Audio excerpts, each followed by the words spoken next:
Une miette d'histoire. Comment on dit? Une miette. Une miette. Une miette.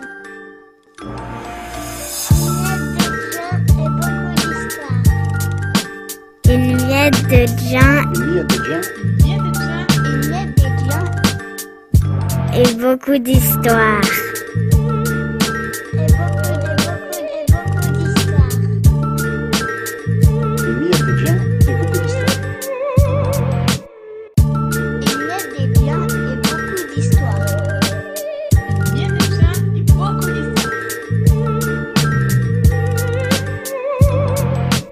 Une miette de vin et beaucoup d'histoires.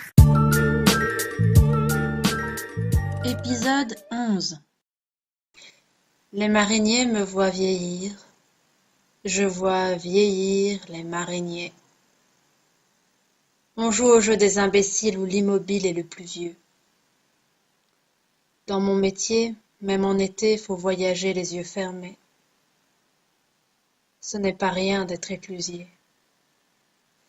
Et si l'espace d'un instant, fermant les yeux, nous aussi nous voyagions, direction l'Égypte, le Nil, les temps anciens, partant à la rencontre de Sétos, fils de batelier, né sur la barque de son père.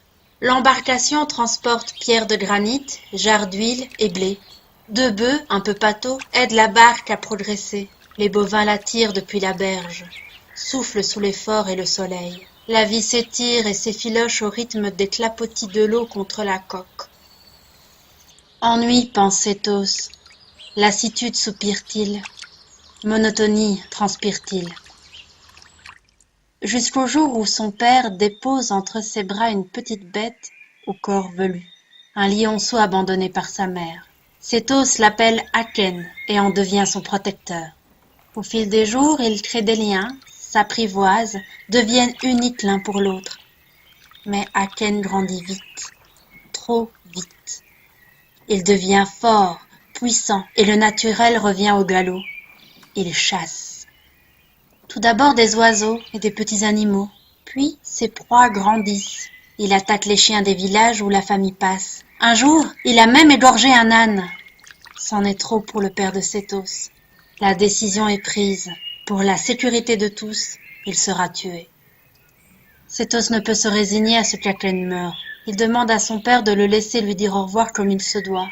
Il profite de cet instant d'intimité avec le félin pour lui dire « Aken, tu es en danger ici. Fuis, comprends-tu? Va-t'en, mon père t'aime, mais si tu restes, il aura des ennuis. Va-t'en, je t'en prie. » Aken aperçut probablement le danger et l'inquiétude dans la voix de Sétos. Alors il part. Dans la nuit, un rugissement et une larme qui coule sur la joue de Sétos. Qui peut faire de la voile sans vent? Qui peut ramer sans rame?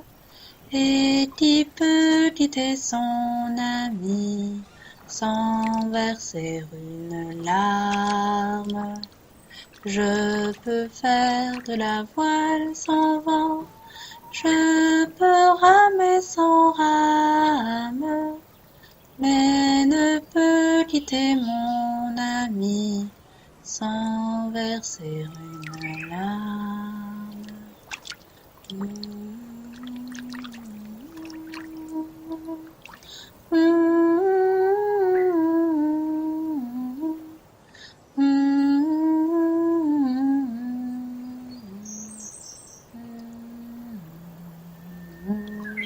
Les périodes de sécheresse et de crue se succèdent. Sétos grandit, devient fort, et maintenant aide son père. Mykérinos, alors pharaon, décide de prélever un impôt pour participer à la construction de sa pyramide. À l'époque, l'argent tel que nous le connaissons n'existe pas. Le peuple paie en nature, en blé, en granit ou en toute autre matière première. Le père de Sétos doit lui aussi payer cet impôt. Une cargaison de granit à livrer sous peu. Mais les temps sont difficiles pour lui. Un des vieux bœufs, qui jadis tirait la barque, est mort. Et l'autre n'est plus tout jeune. Lui-même a beaucoup vieilli et ne peut de toute façon pas remplacer la force d'une bête. Sétos l'aide, mais cela ne suffit pas. La barque avance très lentement. Il risque de ne pas arriver à temps avec le précieux chargement. S'il ne respecte pas le délai, le père sera emprisonné. Il décide alors de travailler jour et nuit. Seulement la fatigue et les courbatures ont raison de lui. Le père pleure sur la berge, et il s'écroule d'épuisement lorsque le deuxième bœuf rend l'âme. Sétos, voyant son père pleurer, le rejoint sur la berge et voit le bœuf inerte. Il veut aider son père, prend une corde et commence à tirer. Mais le bateau ne bouge pas. Il comprend alors que tout est terminé pour eux. Il s'effondre et joint ses larmes à celles de son père. Autour d'eux, une foule de villageois impuissants s'amasse. Ils ne peuvent les soulager, car eux aussi n'ont pas trop de toutes leurs ressources pour payer l'impôt. Soudain, un rugissement retentit dans la nuit. Les villageois apeurés s'enfuient. Sétos et son père restent seuls sur la berge, priant déjà pour être mangés rapidement.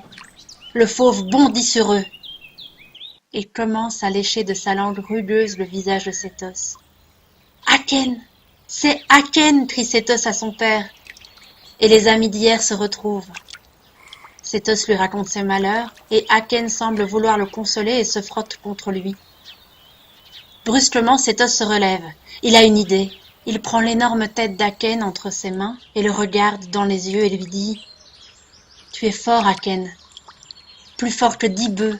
Tu pourrais tirer notre barque pendant quelques jours et puis retourner au désert. Sans doute ce n'est pas le métier d'un lion, mais si tu nous tires d'affaire, je serais si heureux. » Aken se lève, se dirige vers le bœuf allongé. Sétos lui passe le licol autour du cou. La barque avance. Le délai sera respecté, le père sauvé. Que devient Sétos? Que devient Aken? Ces questions, je les jette à l'eau, et peut-être qu'un jour les flots nous répondront.